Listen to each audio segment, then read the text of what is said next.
ఓం శ్రీ సద్గురుభ్యో నమ.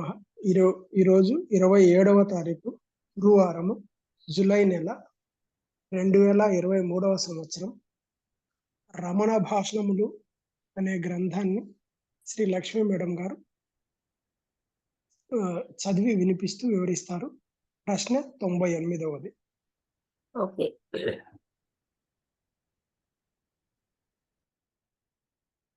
మహర్షి ఏన అశ్రుతం శృతం భవతి.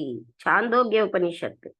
దేని తెలియుటచే తెలియనివన్నీను తెలియనగును.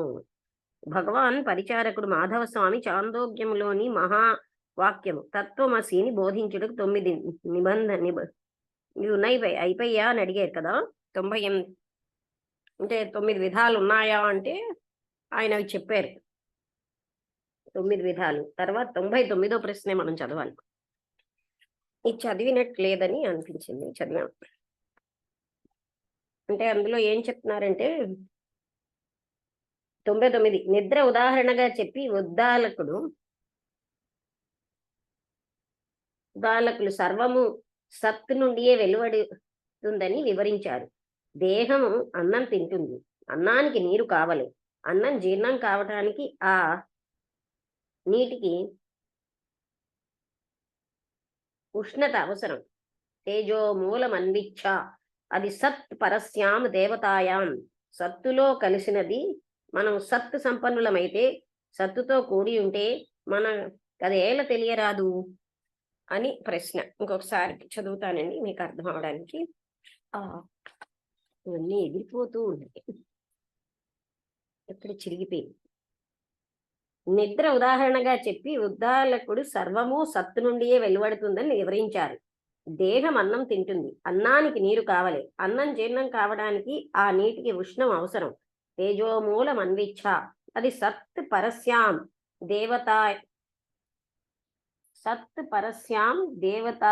దేవతాయాం. సత్తులో కలిసినది. మనము సత్తు సంపన్నులమైతే, సత్తుతో కూడి ఉంటే మనకు అదేం తెలియరాదు అని ప్రశ్న. అదంతా మనకి ఎందుకని తెలియటం లేదు అని అంటే ఇది ఆన్సర్. ఇది ఎగరకుండా చూసుకోవడానికి అయిపోతుంది బాగా. ఓకే.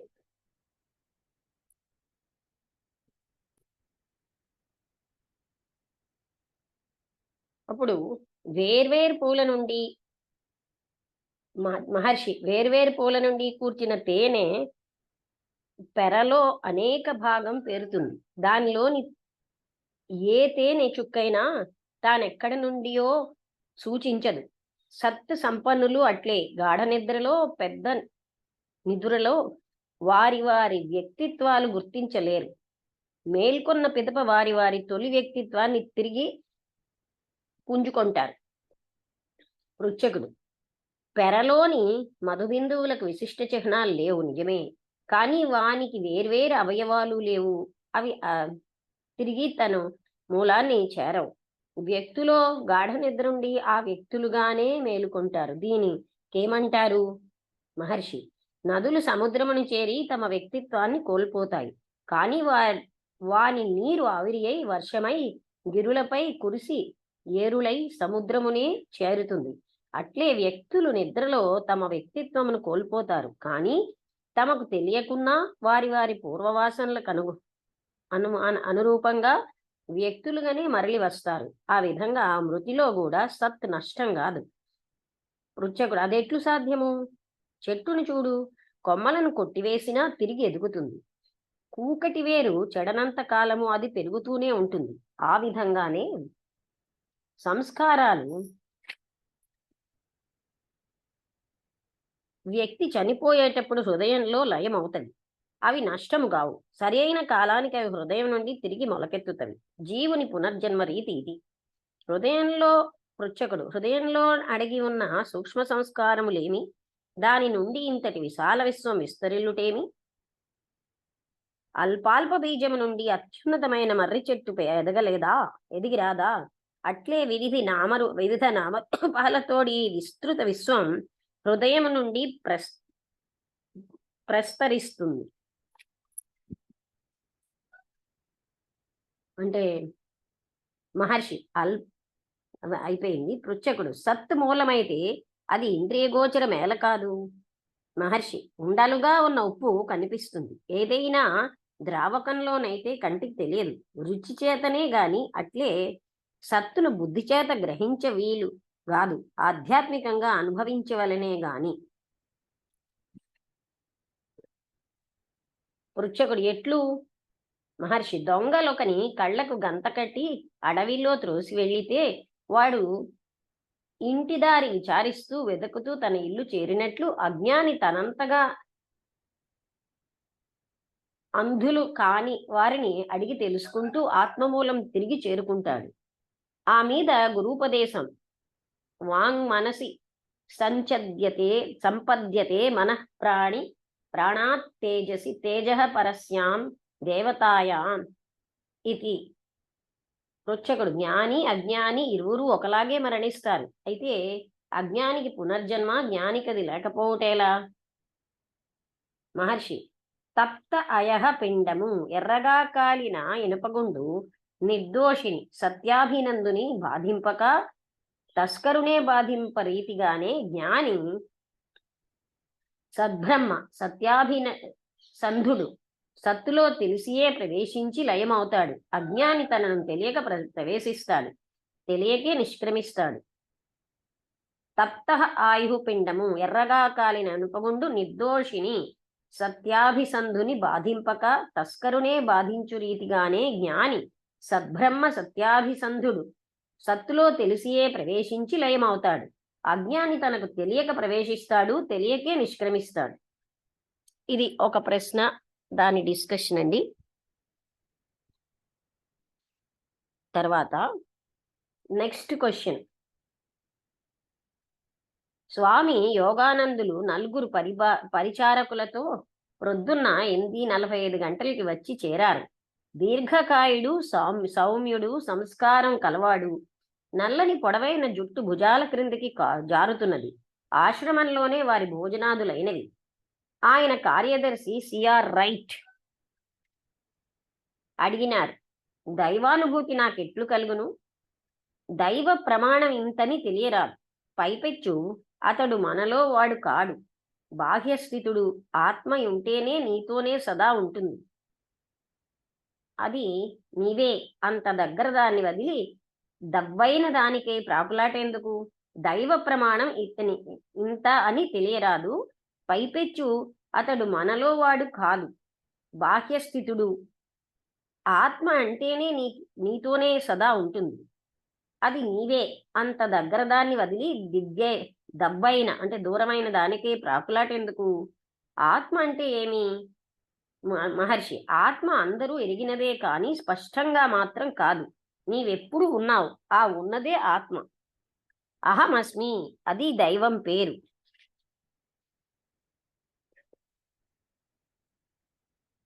దైవ నిర్వచనాలన్నింటిలో ఒప్పినది బైబిల్ లోని నేనది నేను, అయాం దట్ అయాం. బ్రహ్మైవాహం, అహం బ్రహ్మాస్మి, సోహం అన్న వచనాలు ఉన్నాయి. కానీ మిక్కిలి సూటి అయినది జిహోవా, నేనున్నాను, ఉన్నది బ్రహ్మమే, అదే ఆత్మ, అదే దైవం. తన్నెరుగువారు దైవాన్ని ఎరుగుటే. నిజానికి దైవం ఆత్మకు వేరు కాదు. పృచ్ఛకుడు పుణ్యపాపములేవి? అవి ఎందుకున్నట్లు? అవి సాపేక్షాలు, అంటే ఒకటిని ఆ రెండవ దానితో పోల్చి తెలియవలసింది. పాపపుణ్యాలు తెలుసుకునే కర్త ఒకడు ఉండవలెగా. ఆ కర్త అహంకరణ. అహంకరణ మూలం కనిపెట్టు, అది ఆత్మయై తేలుతుంది. ఆత్మ మూలం దైవం. దైవానికి నిర్వచనం స్థూలంగా నీకు అర్థమయ్యేట్టుగా ఉన్నదా? పృచ్ఛకుడు ఉన్నది. ఆనందాన్ని పొందేటట్లు? మహర్షి అది పొందవలసింది కాదు, నిత్యానందం. నీవే ఏదో కొంత కొరత పడ్డదన్న చింతయే కోరికకు కారణం. ఈ అసంపూర్ణత, అసంతృప్తి ఎవరికి? విచారించు. గాఢ నిద్రలో నీవు సానందుడవే, ఇప్పుడు అట్లు లేవు అంటే ఆనందుడివే అని. ఆ ఆనందానికి ఇప్పటి నిరానందానికి నడుమ, ఆ ఆనందానికి ఇప్పటి నిరానందానికి నడుమ ఏమడ్డు వచ్చింది? అది అహంకరణ. దాని ఆధారం వెతికితే ఆనందం నువ్వేనని కనుగొంటావు. సంపాదించటానికి అది కొత్త కాదు. ఆనందానికి నీవు దూరము అన్న అజ్ఞానాన్ని త్యజించు. ఈ అజ్ఞానం. నమస్తే అమ్మా. నమస్తే అండి. రమణ భాషణాలు.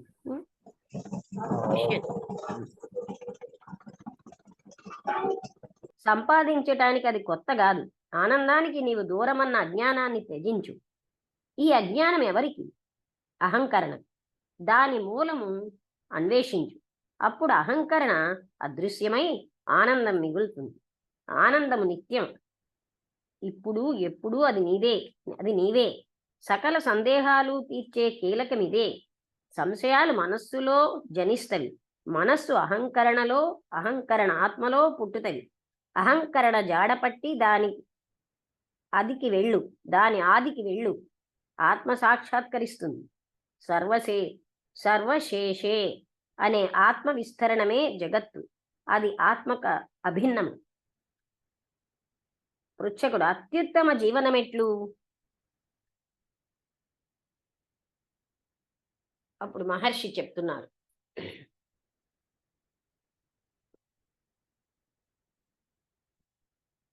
జ్ఞానికో అజ్ఞానికో దానిని బట్టి. జ్ఞాని దేనిని ఆత్మకు అన్యంగా చూడడు. అన్నీ ఆత్మలోనివే.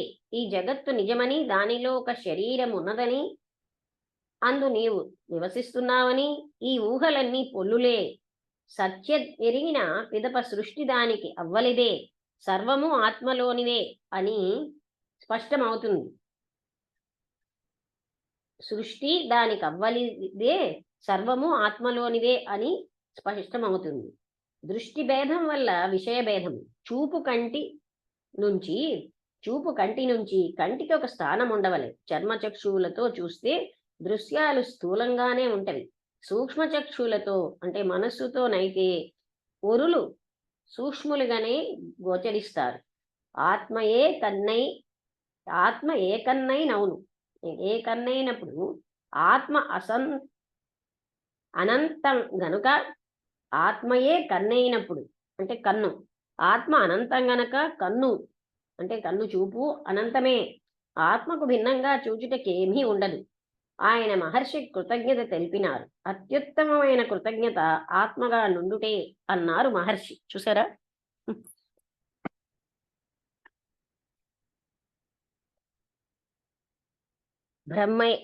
ఇంకొకసారి ఇదంతా చదవాలా? చాలా ఇవాళ మరొకసారి చదువుతాను నేను. ఇదేంటంటే 99వ ప్రశ్న. నిద్ర ఉదాహరణగా చెప్పి ఉద్దాలకుడు, ఇది చిన్నది విడిపోయిందా అండి? ఉద్దాలకుడు సర్వము సత్ నుండియే వెలువడుతుందని వివరించారు.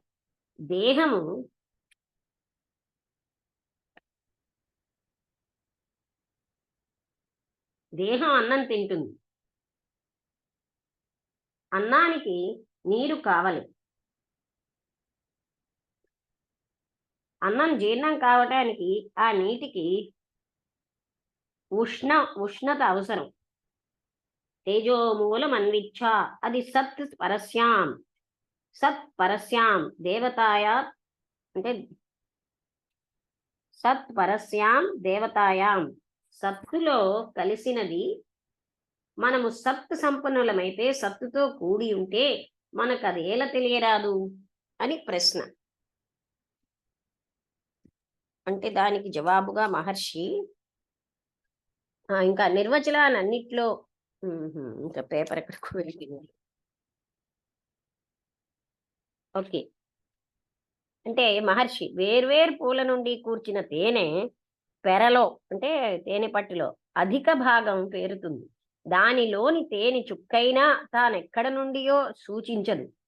సత్ సంపన్నులు అట్లే గాఢ నిద్రలో, పెద్ద నిదురలో వారి వారి వ్యక్తిత్వాలు గుర్తించలేరు. మేల్కొన్న పిదప వారి వారి తొలి వ్యక్తిత్వాన్ని తిరిగి పుంజుకుంటారు. అంటే పృచ్ఛకుడు అడుగుతున్నాడు, పెరలోని మధుబిందువులకు విశిష్ట చిహ్నాలు లేవు. నిజమే, కానీ వానికి వేరువేరు అవయవాలు లేవు. అవి తిరిగి తమ మూలాన్ని చేరవు. వ్యక్తిలో గాఢ నిద్ర నుండి ఆ వ్యక్తులుగానే మేల్కుంటారు. దీనికి ఏమంటారు? నదులు సముద్రమును చేరి తమ వ్యక్తిత్వాన్ని కోల్పోతాయి, కానీ వాని నీరు ఆవిరి అయి వర్షమై గిరులపై కురిసి ఏరులై సముద్రమునే చేరుతుంది. అట్లే వ్యక్తులు నిద్రలో తమ వ్యక్తిత్వాన్ని కోల్పోతారు, కానీ తమకు తెలియకున్నా వారి వారి పూర్వవాసనలకు అనురూపంగా వ్యక్తులుగానే మరలి వస్తారు. ఆ విధంగా మృతిలో కూడా సత్తు నష్టం కాదు. అదెట్లు సాధ్యము? పృచ్ఛకుడు: చెట్టును చూడు, కొమ్మలను కొట్టివేసినా తిరిగి ఎదుగుతుంది. కూకటి వేరు చెడనంత కాలము అది పెరుగుతూనే ఉంటుంది. ఆ విధంగానే సంస్కారాలు వ్యక్తి చనిపోయేటప్పుడు హృదయంలో లయమవుతవి. అవి నష్టం కావు. సరియైన కాలానికి అవి హృదయం నుండి తిరిగి మొలకెత్తుతవి. జీవుని పునర్జన్మ రీతి ఇది. పృచ్ఛకుడు: హృదయంలో అణిగి ఉన్న సూక్ష్మ సంస్కారములేమి? దాని నుండి ఇంతటి విశాల విశ్వం విస్తురులుటేమి?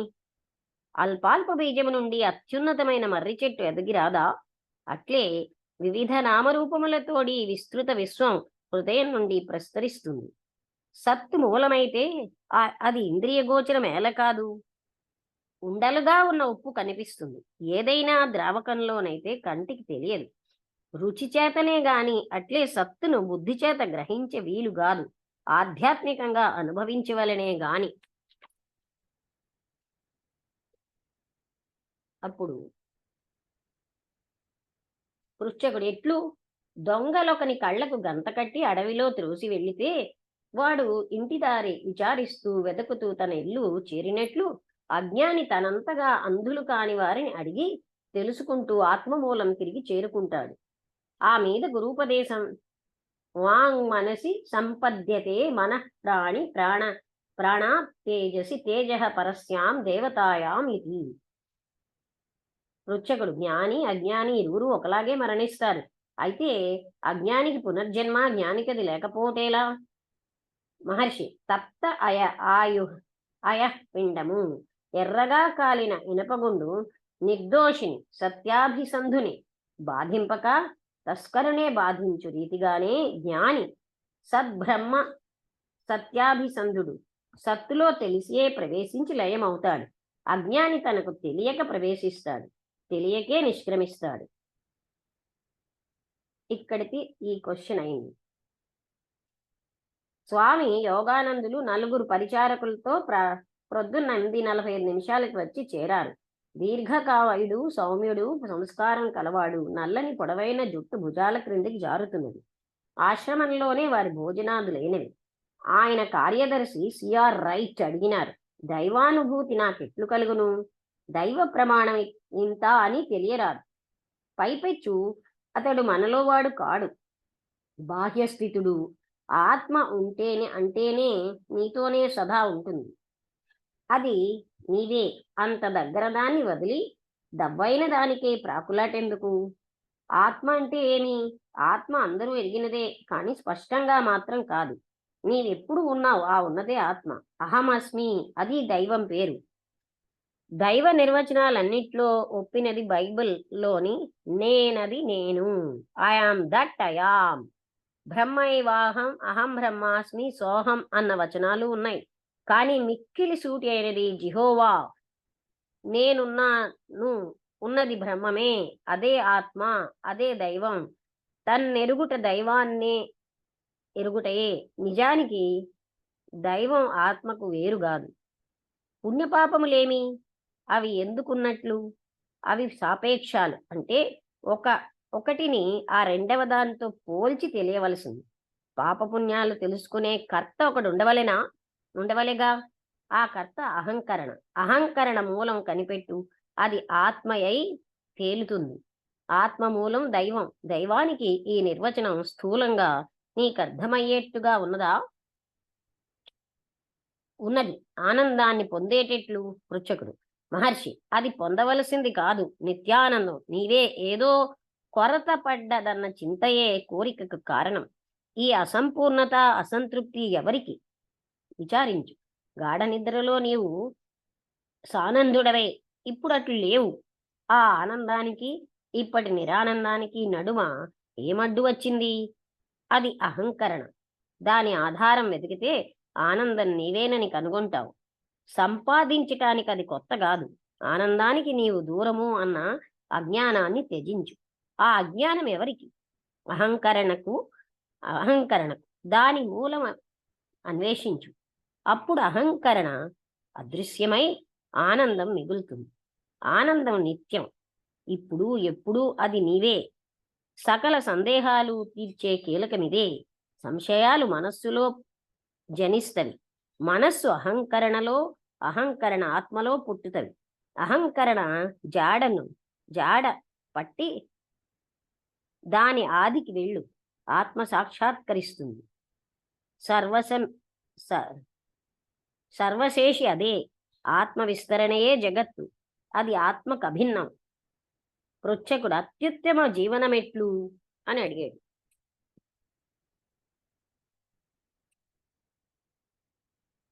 జ్ఞానికో అజ్ఞానికో దానిని బట్టి. జ్ఞాని దేనిని ఆత్మకు అన్యంగా చూడడు. అన్ని ఆత్మలోనివే. ఈ జగత్తు నిజమని, దానిలో ఒక శరీరం ఉన్నదని, అందు నీవు వసిస్తున్నావని ఈ ఊహలన్నీ పొల్లులే. సత్యమెరిగిన పిదప సృష్టి దానికవ్వలిదే. సర్వము ఆత్మలోనివే అని స్పష్టమవుతుంది. దృష్టి భేదం వల్ల విషయభేదము. చూపు కంటి నుంచి కంటికి ఒక స్థానం ఉండవలే. చర్మచక్షువులతో చూస్తే దృశ్యాలు స్థూలంగానే ఉంటవి. సూక్ష్మచక్షువులతో అంటే మనస్సుతోనైతే వరులు సూక్ష్ములుగానే గోచరిస్తారు.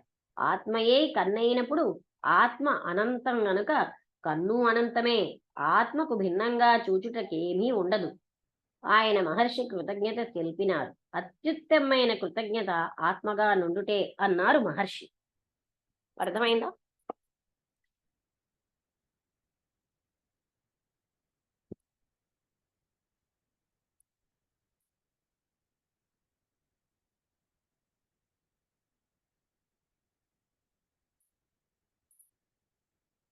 చెప్తారా ఎవరైనా? నారాయణ గారు పూర్తిగా విన్నారా? లేకపోతే స్టార్టింగ్ లో నేను రాలేదమ్మా, నేను లేట్ గా వచ్చిన. లేదు, ఇప్పుడు మళ్ళీ చదివాను. అదే స్టార్టింగ్. మీరు వచ్చాక మళ్ళీ మొదటి నుంచి చదివాను. ఆ రెండే. అంటే మీరందరూ వచ్చారని మళ్ళీ స్టార్టింగ్ నుంచి చదివాను. అవేనమ్మా, అంతే. అంతకంటే ముందే రెండే క్వశ్చన్స్ అన్నమాట. అంటే 98 to 99 చదివాను. అందుకే మీరు లేటుగా వచ్చారని మళ్ళీ మొదటి నుంచి చదివాను. రెండోది విన్న వాళ్ళకి కూడా మరొకసారి అర్థం అవుతుందని. అంటే ఇక్కడ మొదటి ప్రశ్న ఇంకొకసారి మీకు ఈ కాగితాలు ముక్కలు అయిపోతున్నాయి. ఏ ముక్కలైన కాగితాలు వదిలేస్తాను. ఇంకా ఏంటంటే ఈ 99వ ప్రశ్న కాగితం వెళ్ళిపోయింది.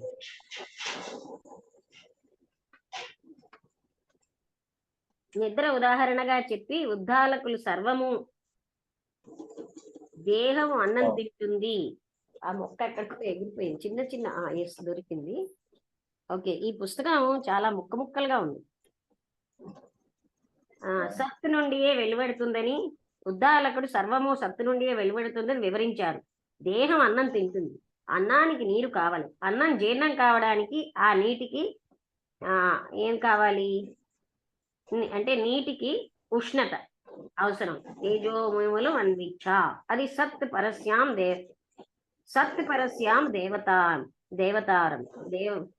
దేవతా రూపం. సత్తులో కలిసినది. మనం సంపన్నులమైతే సత్తులో మనకు అదేం తెలియరాదు. అంటే అదంతా కూడా సత్తులోనే ఉంది అని. మనము సత్తు సంపన్నులమైతే, సత్తులో కూడి ఉంటే మనకు అదేం తెలియరాదు. అంటే పృచ్ఛకుడు అడుగుతున్నాడు. నిర్వచనాలన్నిటిలో ఒప్పినది అది ఇంకో పేపర్. అంటే సత్తులో కలిసిపోతే ఏమీ తెలియదు అని చెప్తున్నారు. అది అప్పుడు మహర్షి వేర్వేరు, ఇదంతా పృచ్ఛకుడు అడిగిందే. వేర్వేరు పూల నుండి తేనె ఎక్కడి నుంచి వచ్చింది అన్నది మనకి తెలియదు కదా. అదే విధంగా సత్తు సంపన్నులు అలాగే గాఢ నిద్రలో పెద్ద నిద్రలో వారి వారి వ్యక్తిత్వాలు గుర్తించలేరు. మేల్కొన్న పిదప వారి వారి తొలి వ్యక్తిత్వాన్ని తిరిగి పుంజుకుంటారు. అర్థమైందా? ఇది ప్రశ్న. అంటే ఆయన అంటాడు, ఆ తేనె పట్టులో ఉన్న బిందువులకి రూపమేం లేదు కదా, ఇక్కడ మనుష్యులకి అవయవాలు అన్నీ ఉన్నాయి అని అలా గాఢ నిద్ర నుండి ఆ వ్యక్తులుగానే మేలుకుంటారు. దీనికి ఏమంటారు? అది అంటే అలా అదంతా మీరు విన్నారు కదా.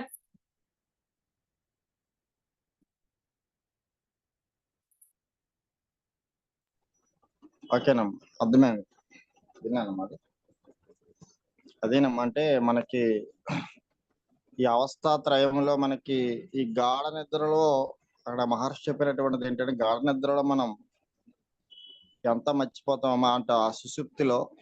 తర్వాత ఏంటంటే మళ్ళా మేలుకోగానే మనం ఏంటంటే మళ్ళా ఈ శరీరం నేను, అంటే ఈ శరీరం నేను కాదు అన్నటువంటిది ఏంటంటే ఆ పూర్తిగా ఆ సుషుప్తిలోనే ఉంటదమ్మా. తర్వాత మళ్ళీ ఏంటవుతుందంటే మళ్ళా కళల ప్రపంచంలో మళ్ళా అందులో కూడా మనకి మనసు పనిచేస్తుంటుంది. మామూలుగా బాగా ఎక్కువ కళలు వచ్చాయి అనుకోండి, మనకి ఇదిగా ఉండదు.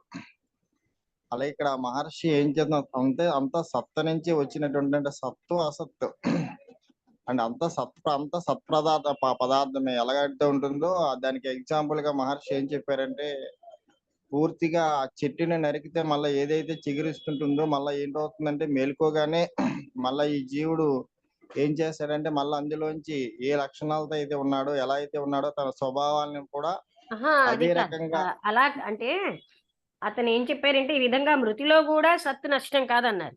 అంటే ఆయన క్వశ్చన్ ఏంటి, అది ఎలా సాధ్యం అంటే అది చెప్పారు. చెట్టుని నరుకుతూ ఉంటే ఆ కొమ్మలు వస్తాయి సమూలంగా నరికే వరకు. అయితే ఇప్పుడు ఇందులో ఈ వాసనలన్నీ అంటే సంస్కారాలన్నీ హృదయంలో లయమైపోతాయి. అంటే అవి మళ్ళీ తిరిగి జన్మించినప్పుడు వస్తాయంటే, మరి అంత సూక్ష్మంగా ఉన్నవి ఈ మొత్తం ప్రపంచాన్ని ఆయన అడుగుతున్నది హృదయంలో అడిగి ఉన్న సూక్ష్మ సంస్కారములేమి, దాని నుండి అంతటి విశాలవిత్వం విశ్వం విస్తరిల్లుటేమి. మరి మరి మర్రి చెట్టు వృక్షంగా చెప్పు, మర్రి చెట్టు, అవును, మర్రి విత్తనం. అది అవి సూక్ష్మ సంస్కారాలు కదా, అంత విశాల విశ్వం వాటిలోంచి ఎలా కనిపిస్తుంది అని అడిగాడు. అంటే దానికి మరలా చూడండి, ఉప్పు మామూలుగా ఉంటే మనకు కనిపిస్తుంది, కానీ అది ఏంటవుతుందంటే ఇక్కడ మర్రి చెట్టు ఉదాహరణ చెప్పారు. మర్రి చెట్టు చిన్న బీజమే, అంత పెద్ద వృక్షం రావట్లేదా? అంటే మర్రి చెట్టు అదేనమ్మా, మర్రి వృక్షము మర్రి చెట్టు విత్తనం నుంచి ఎలాగైతే ఏంటవుతుందంటే ఒక చిన్న ఒక విత్తనం నుంచి ఒక విశాలమైన వృక్షం.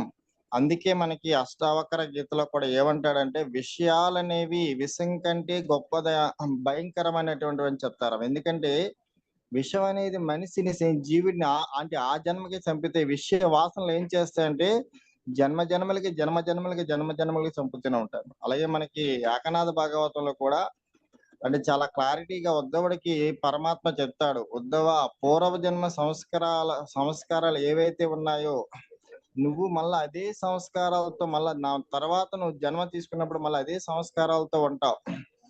కాబట్టి అంటే ఈ జన్మలోనే ఏ సంస్కారాలు అయితే ఉన్నాయో ఆ సమూలంగా నిర్మూలించకపోతే మళ్ళీ అవే సంస్కారాలతో మళ్ళా ఉంటావు ఇక్కడ కంటే మహర్షి క్లియర్ గా. ఎందుకంటే ఎలా అని చెప్పడానికి చిన్న ఎగ్జాంపుల్ చెప్పారమ్మా. తర్వాత ఇంకోటి ఏంటంటే, జ్ఞానికి అజ్ఞానికి ఉన్నటువంటి అంటే ఇద్దరు ఒకలాగే ఉంటారు కదా. ఉప్పు సంగతి చెప్పారండి. ఎలా అంటే అదే ఆయన ఏమడిగాడు, సత్తు మూలమైతే అది ఇంద్రియ గోచరం ఏల కాదు అని అడిగారు. ఇంద్రియ గోచరం ఏంది కాదంటే అప్పుడు ఎగ్జాంపుల్ అంటే ఉప్పు చెప్పారమ్మా. ఉప్పు మామూలుగా కనబడుతుంది, కానీ అదే వాటర్ లో కరిగితే అది ఈవెన్ ఎలక్ట్రానిక్ మైక్రోస్కోప్ తో కూడా కనబడతాం మనకి. ఎందుకంటే చాలా చిన్న ఇది అయిపోతుంది, కంప్లీట్ డిజాల్వ్ అయిపోతుంది. అది మనం చూడలేము, మామూలు నేకడైతే చూడలేము, తర్వాత మనం దీన్ని కూడా చూడలేము. తర్వాత దాన్ని చాలా ఎగ్జాంపుల్ గా మనకి ఏంటవుతుందంటే, కరెంట్ మనకి ప్రవహించినప్పుడు కూడా మన కరెంట్ చూడలేము, వెలిగే బల్బునే మనం చూడగలం.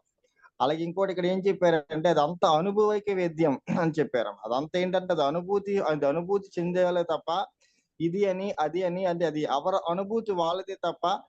సో మనం ఇది కేవలంగా వింటాం, విన్నది ఏంటవుతుంది అనుభవంకి రావాలంటే అది నువ్వు అనుభూతి చెందాలి అంతే తప్ప మనం ఇది అది అని చెప్పడానికి బుద్ధి లేదు. చేత గ్రహించలేము.